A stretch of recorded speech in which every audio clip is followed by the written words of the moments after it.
Welcome to today's Fallon Forum. I want to thank the Iowa chapter of the Sierra Club and commend the director of the Iowa chapter of the Sierra Club, Neela Seaman, for an excellent piece in today's paper about the water quality spat between Governor Branstad, the Iowa DNR, and then everybody on the other side, the EPA, us, everybody who drinks for a living, cities. So that's a good piece, worth checking out. We may have time to talk about that at some point today. I also want to talk a little bit later about the latest development in the Larry Hedlund Governor Branstad conflict, what I call Speedgate. Apparently, a lawsuit has been filed, and we can learn a little bit more about that. There's a couple things relevant to the Iowa family leader that are worth mentioning in passing later in the program. I do want to, again, thank, besides the Sierra Club, also the Iowa Physicians for Social Responsibility and the Great March for Climate Action. And I want to thank Gateway Marketing Cafe for sponsoring this segment of our program. Now, before we get to the heart of the matter here, talking about climate change with Channing Dutton, I got to tell you, I got a piece of mail yesterday that concerned me deeply. It says, confidential, dated documents enclosed. Well, you know it's important when you read that, right? Well, it gets better. It says, this is designed just to suit you. So you know it's very personal. And then it says exclosures strictly prepared for. And I know this has got to be just something that's got to be near and dear to my heart, right for me. Enclosures strictly prepared for, wait for it, Des Moines resident. Well, I haven't even opened this yet. You know what? When we get to a break, I'm going to open this and tell you just how important it really is. Or if it's really so bad, I won't even bother. All right, we're talking climate change today. Later in the program, one of the folks who walked, one of the 100 people who did the 9-day walk for our grandchildren from Camp David to Washington, D.C., Kendall Hale, she will be joining us to talk about how that was a life-changing experience for her and the other people involved. We'll talk with her at the half-hour mark of this program. But first, we're kicking it off with one of my favorite climateers, Channing Dutton. Hello, Channing, Ed. welcome to the show. Thanks, Ed. Yeah, and Channing likes to play games, okay? So we're going to do a little role play here. This is an interesting idea, and you've tried this with other people, and it turns out it's a fascinating way to get a glimpse at how the denier climate, if I could say that, how the denier folks work to influence this debate. So, Channing, I believe that you would like to be elected to Congress for a moment here. Yes, I've already announced I've run a spectacular campaign, and in fact, I got elected. So, for the purpose of this interview, I will be the congressman. You're Congressman Channing. I'm Congressman Channing, and you are the interviewer interested in climate. And the goal here, Ed, is to play it fair. Congressman Channing is going to try to give you a legitimate congressional answer. And your job is to try to get a legitimate climate answer. All right, and this has not been rehearsed. This is totally ad lib. I've been given the question that I'm supposed to ask my congressman here. Congressman Channing, do you believe that man, meaning humanity, contributes to climate disruption to any degree? Well, Ed, first I'd like to thank you for letting me appear on your show. It's important to the people of Iowa that I have an opportunity to speak to them directly, and I appreciate on these sensitive topics the ability to talk to you one-on-one with the audience, participating. So far, you're sounding very, very congressional. Please continue. The issue of climate disruption or climate change, this is also called global warming. And the constituents in my district, these folks are torn. They are conflicted. And my job as a duly elected official is to balance and trade off and to try to effectively create programs and initiatives that will answer issues of concern. Well, your job is both to vote and act according to your conscience and to represent the interests of the district, but also to take leadership when leadership is needed. And I mean, you're privy to a lot more information than the average person is. That's just the nature of your job. So, I mean, given what you've seen, what the 97% of scientists who say that climate change is happening and based on human activity, you have access to that information. You certainly have, you study that information, I presume. One of the benefits of being in Congress is that we are presented with a variety of expert views and opinions. And so the How much variety is it when we go 97% who say it's a problem? In my office, Ed, we keep track of the phone rings. We talk to we keep track of what our constituents are interested in, and we try to balance what the views are that the constituents bring to the table. And surprisingly, Ed, although your issue here today is, do I believe to any degree did man contribute to the current climate disruption, there are individuals, science organizations, well-respected organizations. For example, the Heartland Institute. The Heartland Institute draws some fire, but they present and they prepare massive information for us in Congress. They prepare massive information at the behest of their funders, who are corporate interests who don't want us to understand that 97% of scientists agree that climate change is human-caused. Well, but they are also concerned about the funders of what I will call climatism. They have this concern that there are money and forces involved, and so they bring this issue to the table as well. So it's more difficult than you think in a one-on-one interview to really start answering questions like, do I believe mankind has contributed to the climate disruption to any degree? And let me tell you, Ed, one thing I do believe is when the first caveman probably stoked that first fire and sparked the flint and got that fire burning, I suspect that smoke probably contributed to the atmosphere. Well, except that there weren't 7 billion cavemen, and also they weren't doing much more than rubbing a few sticks together. They weren't driving cars that spew tons of carbon. They weren't raising livestock. They weren't doing all the things that contribute to methane and carbon emissions into the atmosphere. And again, climate. I know. Sometimes the denier crowd says climate change happens slowly. It happens all the time. Well, yeah, but it happened so slowly back in those good old days in caveman time. It's happening with incredible rapidity right now, and the science is out there. Well, and Ed, you mentioned livestock, and I hope you're thinking about my livestock initiative that I sponsored in 2012 in the U.S. Congress. Because what I'm interested in is making sure that the cattle ranchers in the state of Iowa, that they have the best and optimal environment in which to bring their cattle to crop or to market and to benefit and grow as families in this state. Okay, and yeah, again, that can we get back to the main point here, Congressman? Oh, sure, absolutely. The 97% of scientists agree that human activity causes climate change. Are you with 97% of the scientists who say that, or are you with the 3% who are denying that's the fact for one reason or another? I mean, again, congressmen and women tend to vote with their constituents. If they don't have a strong opinion, they'll go with the majority of their constituents. When you get the majority of scientists by a factor of 97% saying the same thing, is it too much to ask for you to say, yes, I can agree with 97% of the scientists that humanity is causing climate disruption? My experience from traveling this great state is that I believe that there is not a large consensus. There's certainly not a 97% consensus among my constituents, the people who call my office and the people who I see, on the streets and in the town hall meetings. Now, with that said, I understand that the scientific community has moved forward and is declaring an emergency. But declaring an emergency and how we will react to that emergency, how it will affect the people of the state of Iowa, price of food, price of gas, price of our energy. These things have to be carefully weighed, and in our Congress, that takes time. So even if we are motivated to make changes, it is difficult for the Congress to move quickly, and I find that to be sound. I think that's good that we move slowly in Congress. I haven't seen any of your campaign material, Congressman, but you oftentimes, when you look at a candidate's campaign material, one of the things that is emphasized is leadership. Was that an element of your campaign? Was that absolutely? I'm the right guy at the right time. Okay, so we expect leadership.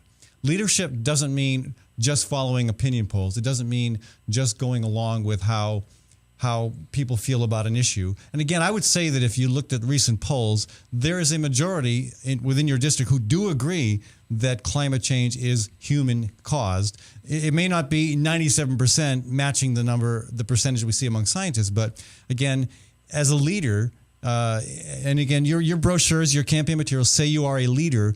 Leading means maybe getting out a little bit on the edge. And is it too much to ask you to get out on the edge, maybe ahead of not all, not even most, but some of your constituents, to align with the science that makes it really clear that we need leadership right now if we're going to confront this problem. Well, I think you're probably confusing me with my good friend and congressional colleague, Bruce Braley. Now, you know that Congressman Braley does have climate issues on his congressional website. And so when you talk about getting out on an edge, you're probably talking about fellows like him. But the problem with being on an edge, whether it's at my ski chalet in Colorado or whether it might be at my beachfront home in Huntington Beach, is that you can catch that edge and you can tumble and you can take a terrific fall. And my job for the people of Iowa is to try to make sure that we take an Iowa common sense approach to difficult problems, and that requires study and contemplation. Okay, well, it looks to me like the study and the contemplation is done. The scientific community did that for us. Now it's time for leadership. Scientists don't lead. They research, they provide information. The people, I mean, we the people have an obligation to do our small part in leadership, but it's the folks who we elect at the state level, at the national level. You are elected as leaders. It says leaders. It says leadership in your brochure. When are we going to get some leadership from Congressman Channing on the climate issue? When are we going to get? When are you going to say, hey, I'm here. I told you I was going to lead, and I'm ready to do it. Even though a small percentage of my constituents may still not be on board, I know, because the science is there, that climate change is caused by human activity. I'm ready to lead on that issue. When are we going to hear that? Well, Mr. Fallon, we've reached the point where you've obviously reduced this to a personal attack on me. I am in fact a leader, but I think that I probably have no choice now but to simply discontinue this interview because I don't think we can get any further. I've answered your questions square and true like an Iowan would. In what way was my attack personal? I'm talking about the issue, not you. I haven't mentioned your ski chalet or your beach home, your beachfront home. Those are issues you brought up. These are perks of being in Congress, Mr. Fallon. And that is when you get to Congress, there are forces there that really start paying off, making that investment in that campaign that I talked about so important. So at any point, I think we probably illustrated, Ed, for your audience, okay, so that's leadership. the difficulty of getting an answer. Right.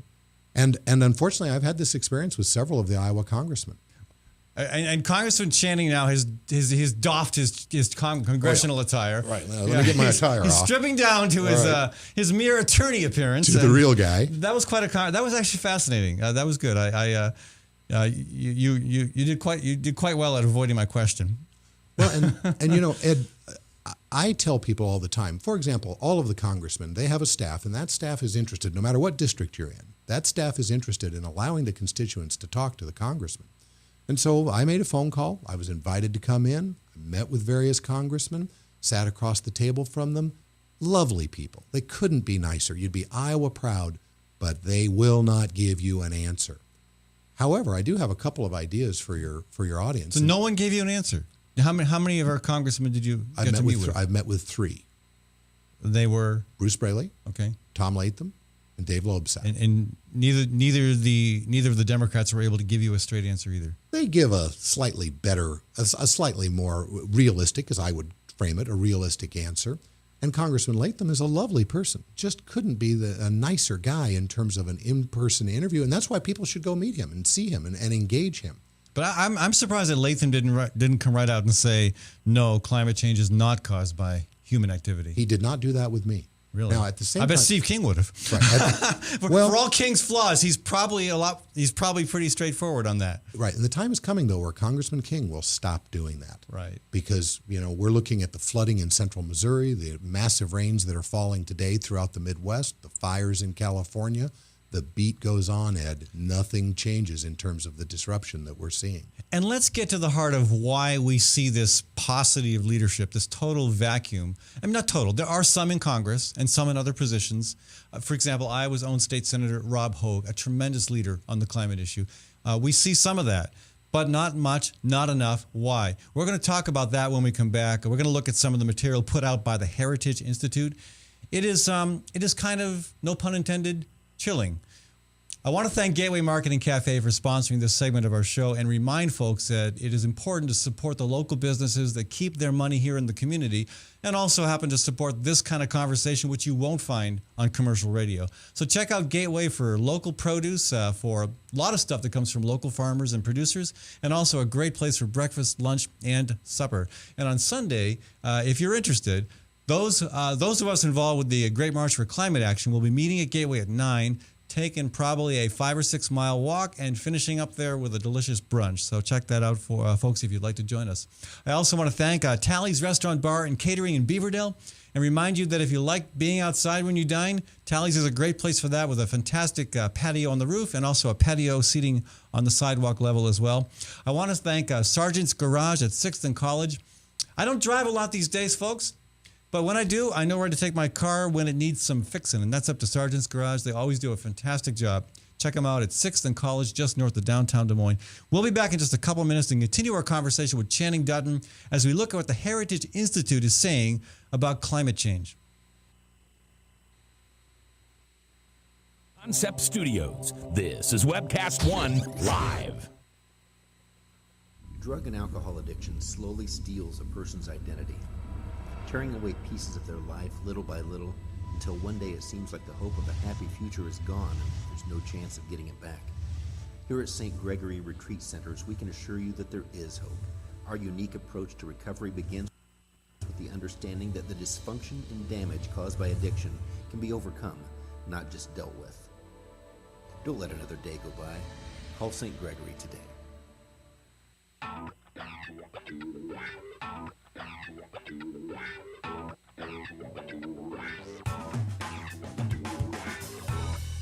Well, good morning. This is the 7th of June in the Lord's year 2010, and this is day 1 of webcast1live.com. We will begin with Max World Live with my special guest, Tom Coates. In just a minute, there's Tom. Wait. Howdy. And we will be live for the very first time on Webcast One Live.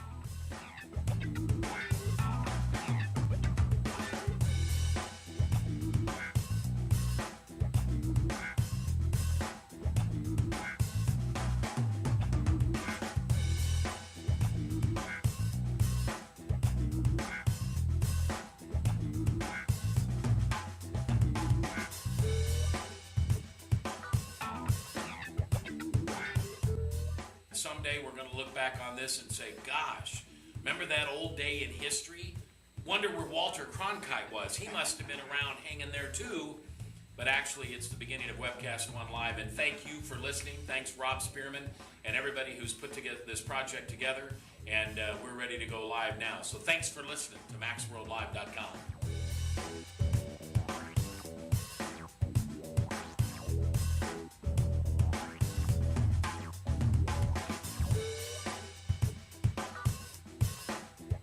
I can't tell you that it's going real well from time to time, but it is going.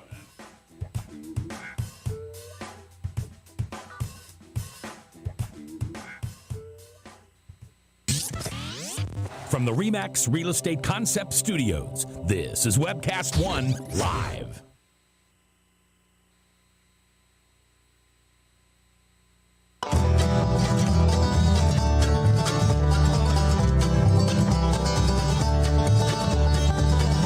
Back to our conversation, folks. That's Mr. Baber's Neighbors. I want to thank Mr. Baber's Neighbors, Brother Trucker, Mary McAdams, and Max Wellman for all providing some fantastic bumper music and for being great local musicians who help make Des Moines the cultural and culinary crossroads of the continent. Yes, we have truly arrived. We are the Athens of America. All right, the ancient Athens with all the cultural finesse, not the modern Athens of economic decay. Okay, so I open my mail. Confidential dated documents enclosed. Dated documents enclosed. Dated. This is designed just to suit you. Addressed to Des Moines resident, and yes, I am so excited about this. It's an opportunity to get a special package of TV and internet services to suit my lifestyle. One problem: I would first have to own a TV. Anyway, they didn't do their research very well. They did not customize that as they were supposed to. But anyway, we expect that from bulk mail. All right, hey, I want to thank the Immigrant Entrepreneur Summit for sponsoring this segment of our show. The IES It's coming up on November 9th, and it's a great opportunity to learn how to establish and maintain and grow your business. Check it out, folks, online at iesusa.org. Okay, we are back to the conversation with Channing Dutton. No longer a congressman. He's been evicted from Congress for his inability to truly lead. He's back to being an attorney and a climateer, a climate patriot, as he likes to call himself. And Channing is always on the cutting edge of what's happening out there. And this is information from the Heartland Foundation. Do I have it right? Heartland Institute. Heartland Institute. I keep getting Heartland and Heritage mixed up for some reason. I guess just the fact that they both begin with H is enough to confuse my little mind. But anyway, they are slick. I mean, talk about slick. Look at that. I mean, how do you get polar bears to drive a car and then pose for a photo? That is some pretty impressive photography right there. Well, and what this is, Ed, is a friend forwarded to me material that's being sent to state representatives. And I assume maybe it's being sent to lots of people. But if, depending on what shot we're in your shot, this is maybe, I would say maybe 100 to 150 page book. It's bound, and it is beautiful, Ed. You know, in terms of students who are going to law school, they have no material that's as nice as this. Graphs, intense color image, vivid cartoons, all designed to poke fun at and to minimize the climate issue. They even call the booklet The Mad, Mad, Mad World of Climatism. I'm not even quite sure what that means, but imagine that you are a Iowa senator or an Iowa representative, and this material comes to your office. It comes, this particular version came with a letter from a lady named Peggy Mast, who's active in the Kansas legislature, because I did check her out, at least to the standpoint to find out if she's real. And she's attesting to all of the sound research that's in this book and urging her colleagues around the country to take this booklet on. Now, in addition to the booklet, Ed, they send out a DVD. And this DVD is the slickest thing that you have ever seen. It's in a beautiful package. It purports to be talking about the solar cycles that have existed for the last 4.3 billion. Unstoppable solar cycles, which looks really, really funny on our screen because of the green screen. But anyway, yeah, it's very slick looking. The implication, of course, this has been happening for a long time. Folks, don't get all worried about it. Climate change is just the way of the world. Right. And one of the fundamental flaws of even this DVD and the material that they send to you is this solar issue. It's called solar irradiance, IRR, irradiance. This issue of solar irradiance has been studied extensively. You know, we were talking earlier about the 97% of climate scientists. Well, one of the first issues that's been looked at for decades is, are we looking at a sun issue? Because it is absolutely science fact that the Earth has warmed. The Earth has been warmer in the past, but the pace of the warming, the time scale is millennium. And we are doing this in about 150 years, the era of man during the burning of the fossil fuels. And so what this material is designed to do is allow the person who doesn't want to work very hard to say, well, look at this booklet. It's got some cartoons in it. It's got some graphs in it. And, you know, politicians like cartoons. Well, and they really like graphs. Right. And I read the science portion of the booklet, chapter 2 and 3. Actually, the science portion where they describe the climate, the state of the climate science is accurate. But then they trash it, and they trash it with generalities. Now, I marked for you, Ed, on page 64 and 65, just one of the egregious examples of the misinformation that they provide to the reader. And again, these readers are the people in our state legislature. Right. Despite a large body of scientific evidence to the contrary, the international PCC, IPCC. It's the group. It's the international group of climate scientists. Yeah. I can't remember the name of it now. But right. Yeah. But they adopted what's man's first name? Michael Mann. Michael Mann's curve as proof of man-made global warming. So they say there's a large body of scientific evidence opposing that curve. Do they cite it with any kind of data that has any credibility? And just reading this cold, Ed, you've got on the exact right issue, and that is Michael Mann is one of the lead investigators of the chart that we often see showing what has happened in the last 150 years. Who was maligned because of this so-called ClimateGate thing, which turned out to be a non-issue. Of course, He is now, the courts now have said that he has been the victim of a witch hunt. Right. And this witch hunt has followed him to Penn State University. The groups like the Heartland Institute equate him to Jerry Sandusky at Penn State. The athletic coach who was the abuser of children. Crazy, yeah. They have indicted Penn State University because what they've said is, well, how could you allow this sham, this charlatan, to even be at your university? And then when the university convenes study committees of their scientific organizations, their faculty, Michael Mann is vindicated. He's been vindicated, and his data has been vindicated by climate scientists. Yeah. And yet he's still maligned. He is still maligned. Because he's a convenient target. Right. And they need a target. And what this book illustrates is, the fundamental flaw of a booklet like this is if you put garbage in, you're going to get garbage out. Yeah. And page 64-65, where they take on Michael Mann saying, despite a large body of scientific evidence to the contrary, and this goes back really to the congressman interview that we were doing earlier, and that is the questions you need to ask the congressman, or questions you need to ask Heartland Institute, the question your listeners need to ask is, who is the author of this large body of scientific information? And who funded this book? Well, flip it over, Ed. Help the audience with what the back of the booklet says. On the very top line, the smallest possible print, what does it say? You've got it Special edition, not for commercial sale.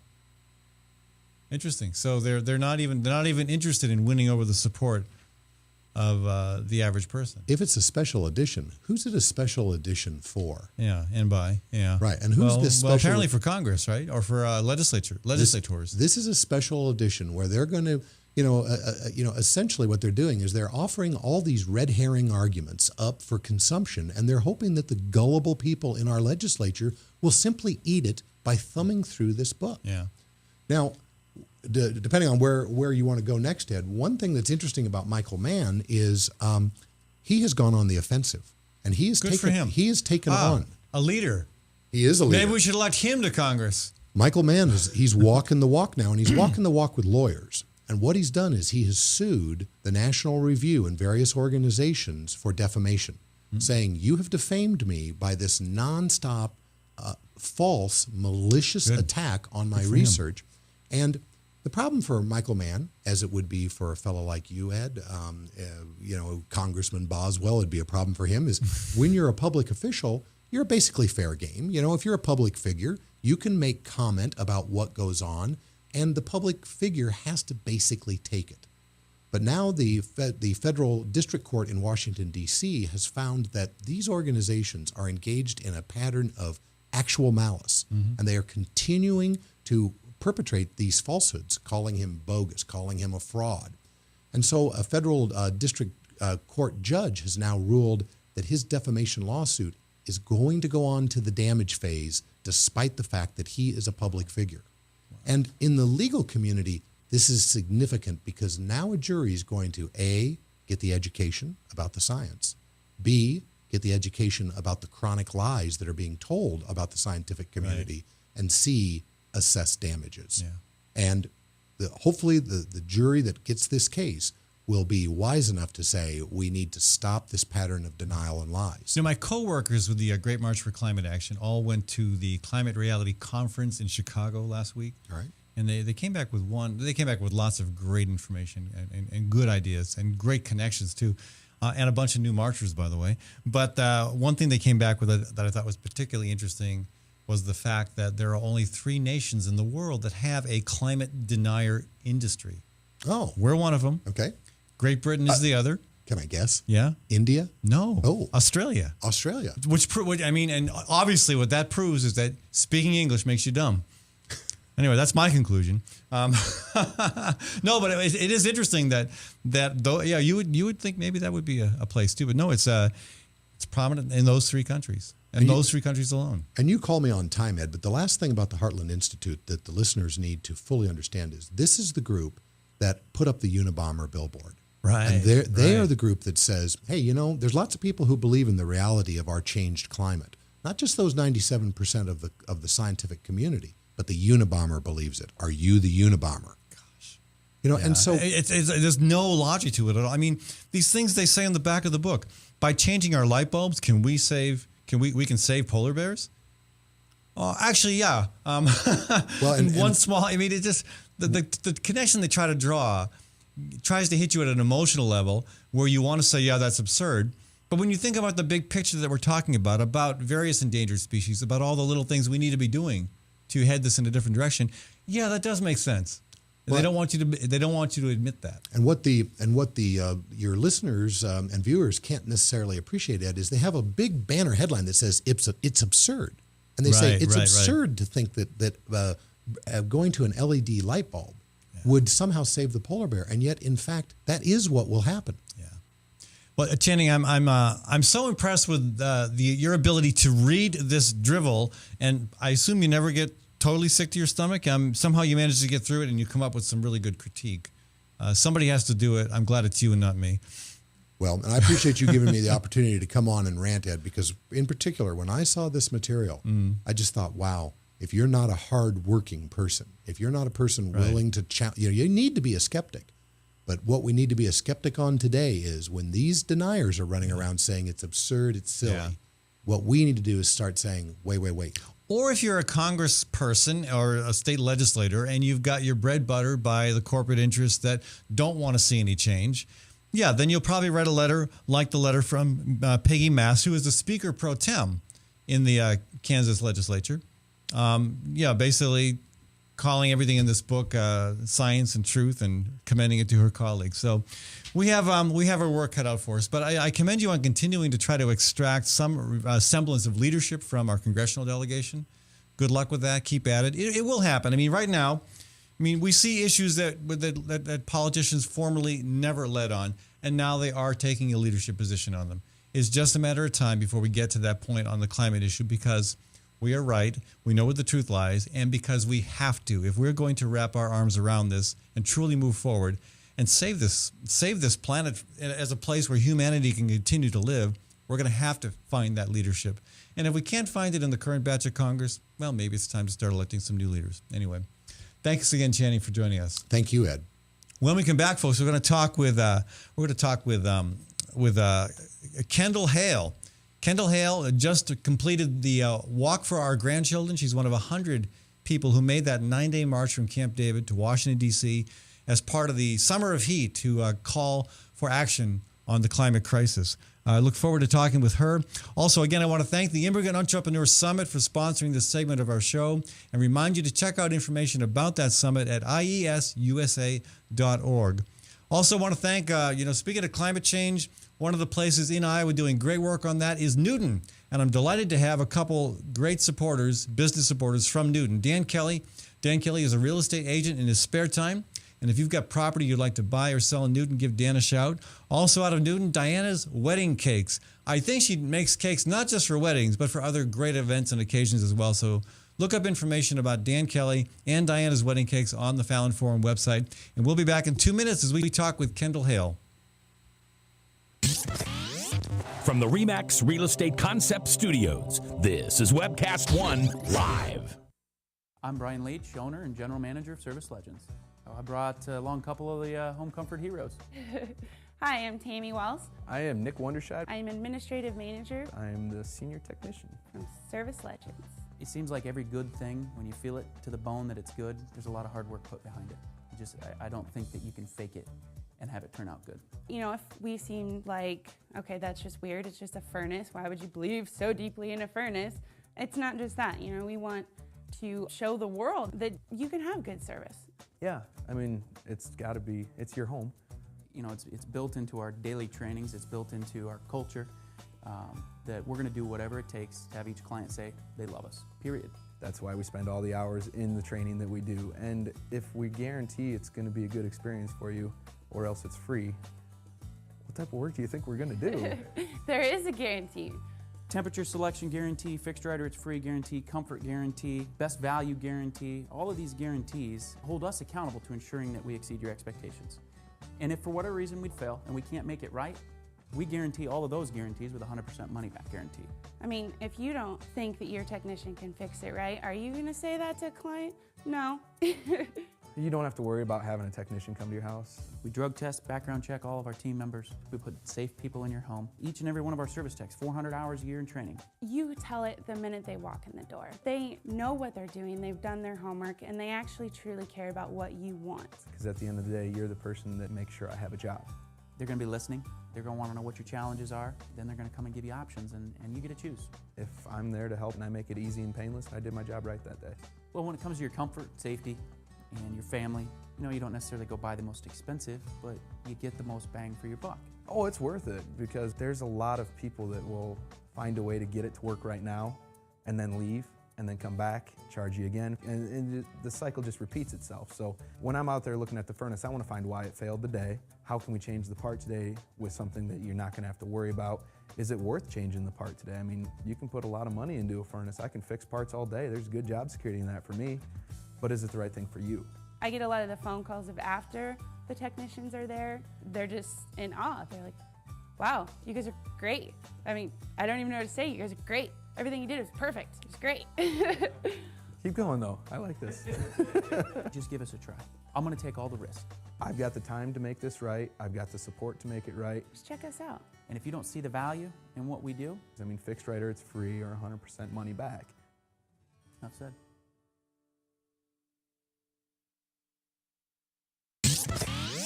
From the RE/MAX Real Estate Concept Studios, this is Webcast One Live.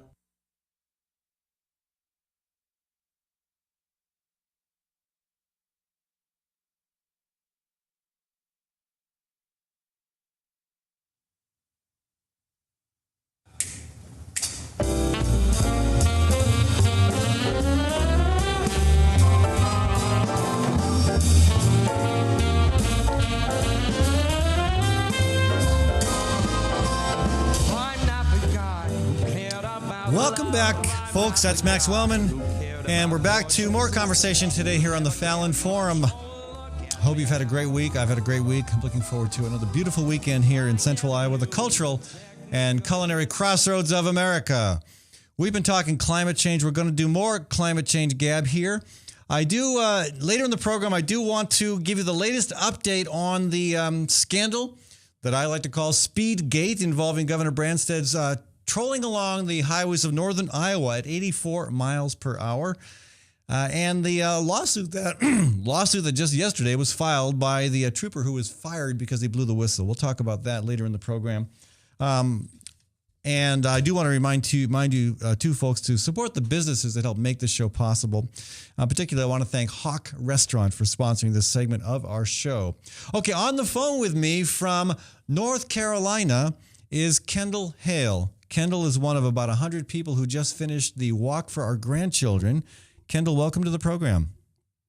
Thank you. I'm glad to be here. Yeah, and for folks who might not be aware of what the Walk for Our Grandchildren was about, give us a little background on it, would you?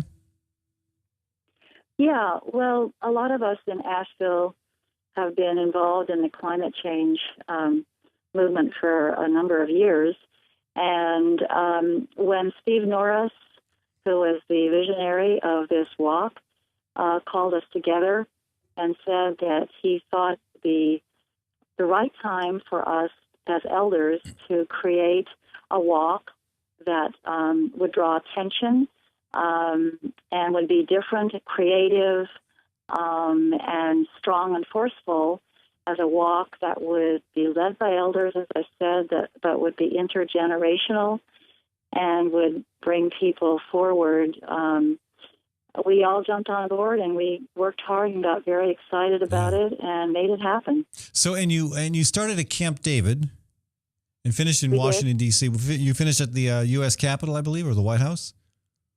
Yeah, we started on Friday, July 19th at Camp David with 23 walkers.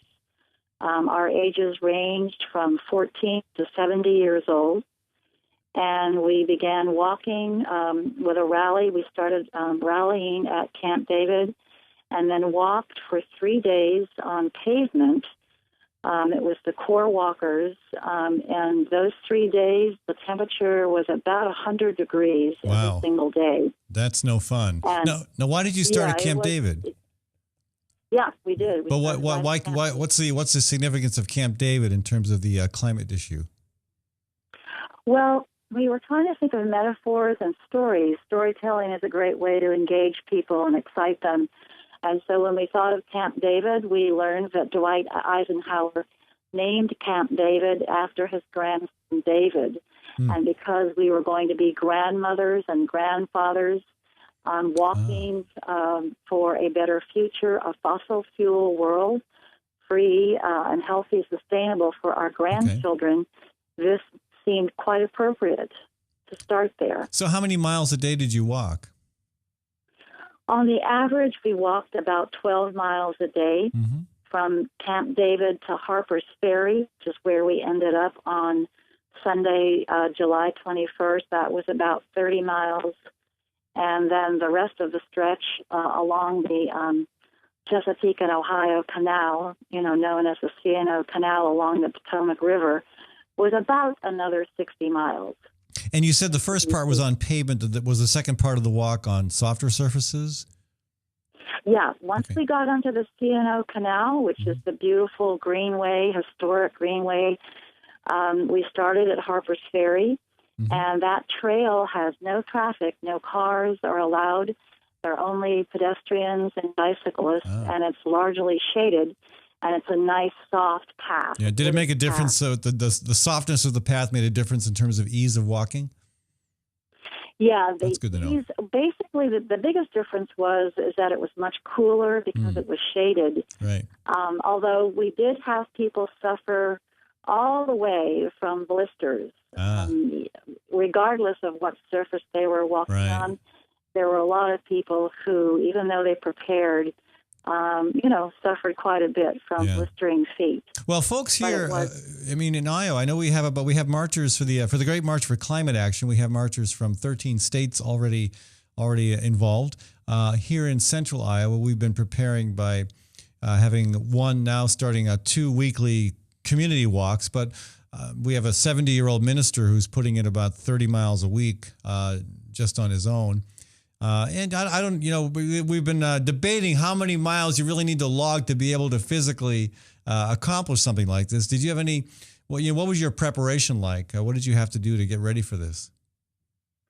Well, we had a website, and on the website, after people registered and they paid their fee, et cetera, we had regular newsletters going out, and we had someone there almost full-time answering questions.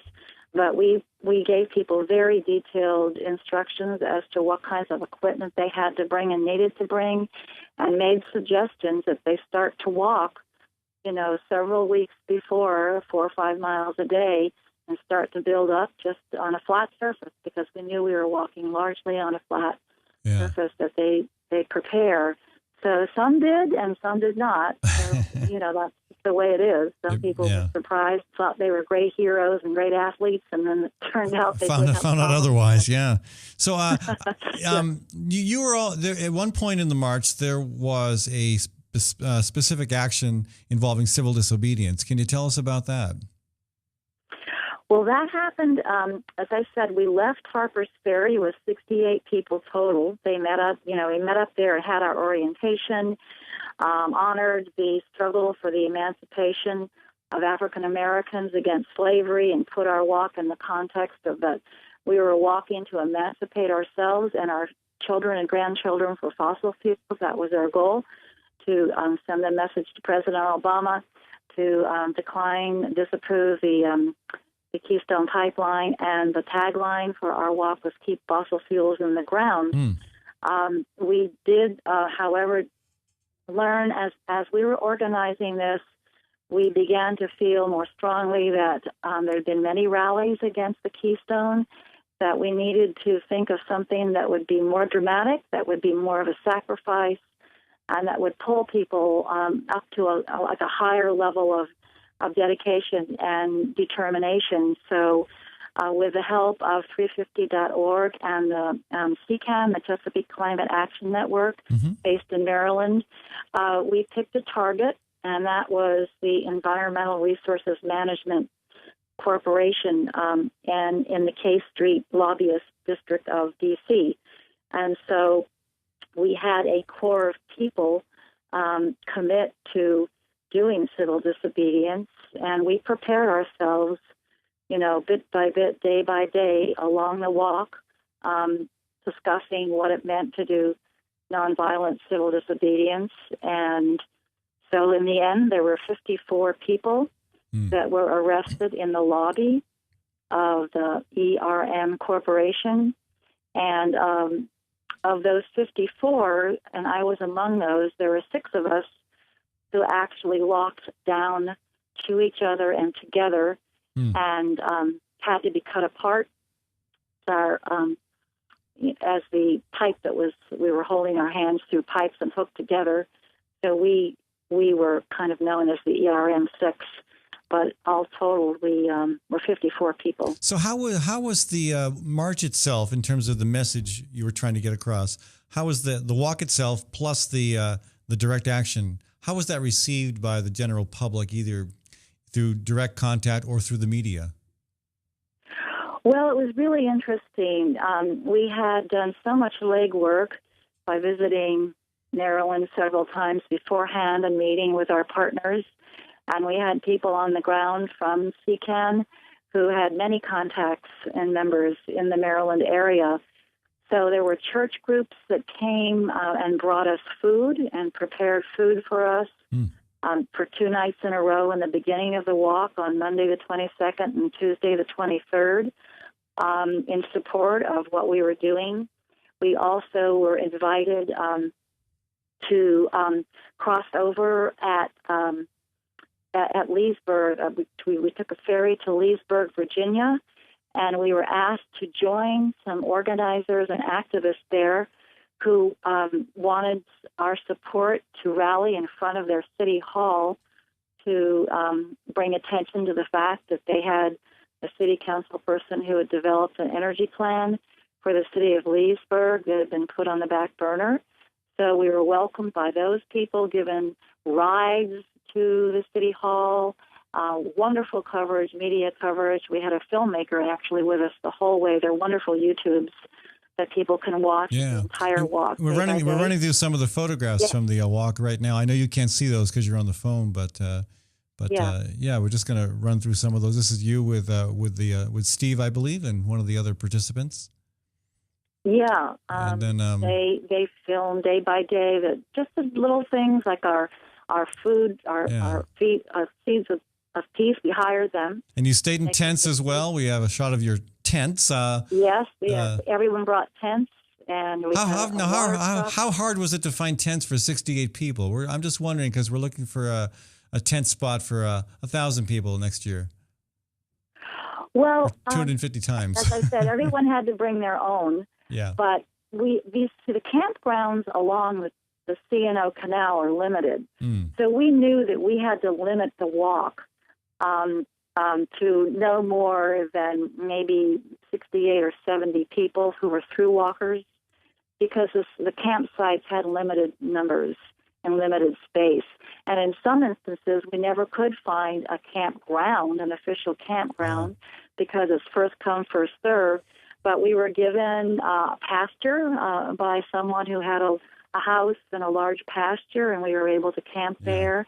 And in the beginning, we had people with very large homes and lots of property up in northern Maryland that let us sleep in their homes and camp out in their pastures. Well, yeah, so we cobbled together some things, and it all worked out fantastically well, though. Well, that's good, and I know it's a challenge. I mean, I remember with the Great Peace March in 1986, finding campsites for 600 people. That was no small piece of work, but it happened.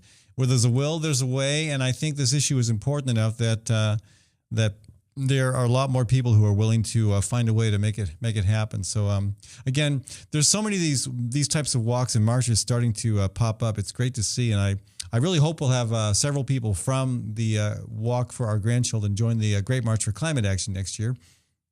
It's I think so. I think that this walk got so much coverage. We were on Democracy Now!, we were on Huffington Post, we were on the online cover of Time magazine. We got interviewed on NPR, and I think the more people hear that ordinary people You don't have to be an athlete because there were children and teenagers. And as I said, the eldest person was over 70. It's a way of putting your body and your mind and all of your mental energy and focus together. We were like a village. We were like a moving, breathing village, and it almost became, in a certain sense, like a pilgrimage. Yeah, I remember you saying it was like a life-changing experience for you and for the other people involved. It was. It was deeply moving. We sang together. We had conversations. We had sharing sessions. We just really felt like a community that was building and, as I said, supporting our efforts to get to this civil disobedience action and to the rally that we had with Bill McKibben in the end in D.C. and Lafayette Park, right across from the White House. Sure. And so there was support that was built there was very important, and I think it was something that built over time and that made it very successful, that day-by-day walking. Well, Kendall, thank you so much for your commitment. I mean, it's a big commitment to make, and I'm really glad that you took the time to talk with us and share with our audience about the details of the walk.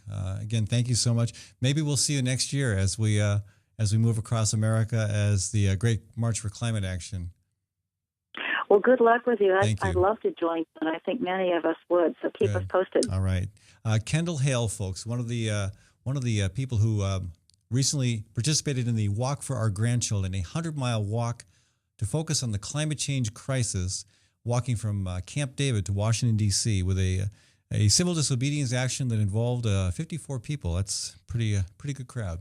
Thanks again for joining us, Kendall. And when we come back, folks, we're going to continue our conversation on a different subject. We're going to talk about a local issue relevant to the lawsuit being filed by the state trooper who was fired by Governor Branstad after that trooper drew attention to the fact that the governor's vehicle was speeding. I do want to thank Hawk Restaurant for sponsoring this segment of our show. Hawk is a great place, folks. 90% of the food they serve at Hawk comes from Iowa farms, Iowa producers. It's in the East Village, of a fantastic menu. And again, when you eat at Hawk, you not only support a local restaurant, you support local farms as well. I also want to thank our Ritual Cafe. Ritual Cafe is at 13th and Locust and a great place for coffee, tea, smoothies, paninis, a complete vegetarian menu, and also some great music Friday and Saturday evenings, sometimes other evenings as well. And right down the street from Ritual Cafe, one of my other business partners, the Fighting Burrito. Fighting Burrito is also located in Ames on Welch Avenue, and you can order a custom-made burrito for a very affordable price and support a business that has a great social conscience as well. I'll be back in just a couple minutes to wrap up this show as we talk about Larry Hedlund's lawsuit against the state of Iowa. From the RE/MAX Real Estate Concept Studios, this is Webcast One Live. Drug and alcohol addiction slowly steals a person's identity, tearing away pieces of their life little by little until one day it seems like the hope of a happy future is gone and there's no chance of getting it back. Here at St. Gregory Retreat Centers, we can assure you that there is hope. Our unique approach to recovery begins with the understanding that the dysfunction and damage caused by addiction can be overcome, not just dealt with. Don't let another day go by. Call St. Gregory today.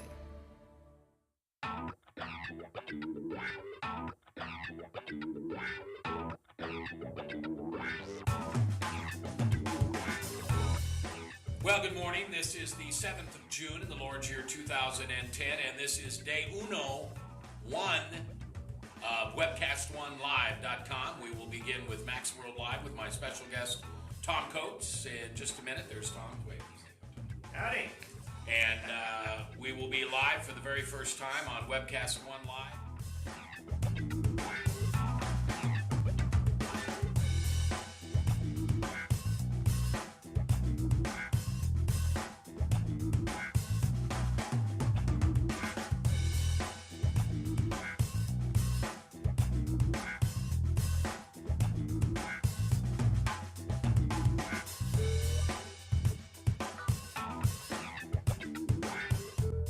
Someday we're going to look back on this and say, gosh, remember that old day in history? Wonder where Walter Cronkite was. He must have been around hanging there too. but actually it's the beginning of Webcast One Live. And thank you for listening. Thanks, Rob Spearman, and everybody who's put together this project together. And we're ready to go live now. So thanks for listening to MaxWorldLive.com.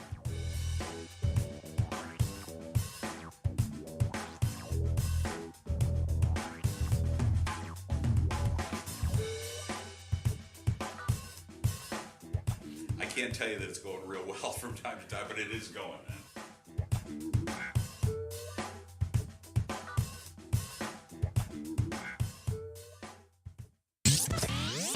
From the RE/MAX Real Estate Concept Studios, this is Webcast One Live.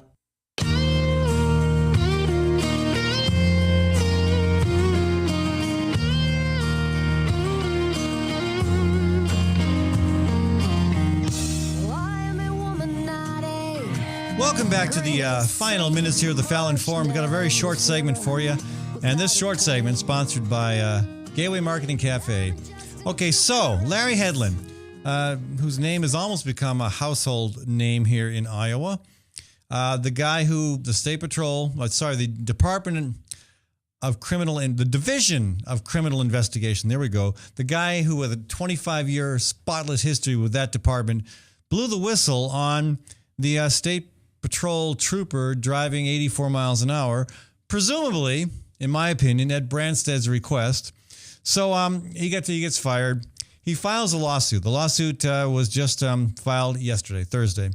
And he's charging that the DCI is rife with vindictive supervisors who micromanage their subordinates, undermine cases, and devastate morale.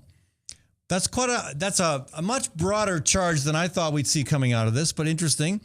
It is sure there's going to be a lot of conversation about this. Speedgate is not going anywhere anytime soon. Okay, Hedlund's lawsuit argues that his superiors at the DCI punished him for complaining about an Iowa State Patrol trooper driving at least 84 miles per hour. That's the heart of it. Okay. He says, quote, "I did not set out to pick a fight with the governor or the administration of the Department of Public Safety. He just wants to see that," he says, quote, "the goal is restoring the reputation and credibility I worked 25 years to build." Fair enough. Hedlund is also, of course, no lawsuit goes without some request for compensation, seeking compensation for lost wages, emotional distress, and other injuries. I always get a little bit, that stuff always makes me a little bit nervous. I always wonder, how far are you going to go with that? And how legitimate can you make that case? Well, part of his case there is built on the fact that he does not feel it is possible to return to that workplace where he was for so many years. He'd like to. He doesn't see it possible. He's 55. He planned to work until the mandatory retirement age of 65. He was paid about $100,000 a year. And so his lawyer is saying that means his loss would be at least $1 million in wages as well as other benefits. So we could see a pretty steep price tag on this. But you know what? I have no doubt that whatever he gets, if he wins, and if he is paid some compensation, I have no doubt that the biggest price tag relevant to this lawsuit will be what they pay attorneys on both sides of it. Okay. Hedlund's lawsuit also claims that his dismissal violated state laws that protect whistleblowers. I wouldn't doubt that. He plans to sue the governor as well for defamation. I'm liking that, and I think that don't pull any punches on that one. The governor has been saying things that really do, I think, mischaracterize Hedlund's career and his intentions. Now, state lawmakers, some of them like Clell Boutler, they worry that the dispute would undermine the public's trust in state law enforcement and criminal investigations. Clell, I only have 2 words to say to you there. Too late. That ship has sailed. Anyway, we'll see how this goes. Interesting. One of the people implicated in the lawsuit, this is a guy named London, was one of the governor's appointees who received some criticism when the Senate moved to confirm his appointment. There were 8 senators, including Jeff Danielson, who voted against him. Danielson says, I have no doubt that morale at the DPS, Department of Public Safety, is at an all-time low. There is a culture of fear in the department right now, and it is undermining the ability of people to do their jobs. Again, Speedgate, folks, not going anywhere anytime soon. It's going to be something we keep looking at. Again, front page, top of the fold, Des Moines Register today. This may be the year that Governor Branstad finally meets his Waterloo. We'll find out. And I don't mean Waterloo, Iowa either. I mean Waterloo as in, think about Napoleon. Okay, I want to thank Gateway Marketing Cafe for sponsoring this segment of our show. Again, Gateway is where we're going to be starting our trial walk. We have a warm-up walk coming this Sunday at 9 a.m. If you'd like to take a little stroll, meet us at Gateway Market at 9 a.m. We'll take about a 5 or 6 mile walk and then have a fantastic brunch. Again, you pay for brunch, but I'll tell you, you don't pay much. It's a very, very affordable brunch and a very fantastic menu. So check them out, folks, Gateway Market and Cafe. And thank all the businesses that make this program possible, including Story County Veterinary Clinic on Highway 30 between Ames and Nevada. And also, who am I forgetting? Yes, S&P Piano. You need your piano moved? I hope I don't need mine moved for a while. But if you do, give S&P a shout. Information about them on my website, FallonForum.com. Thank you, Maddie Arrington, my producer. Maddie Kane, my producer.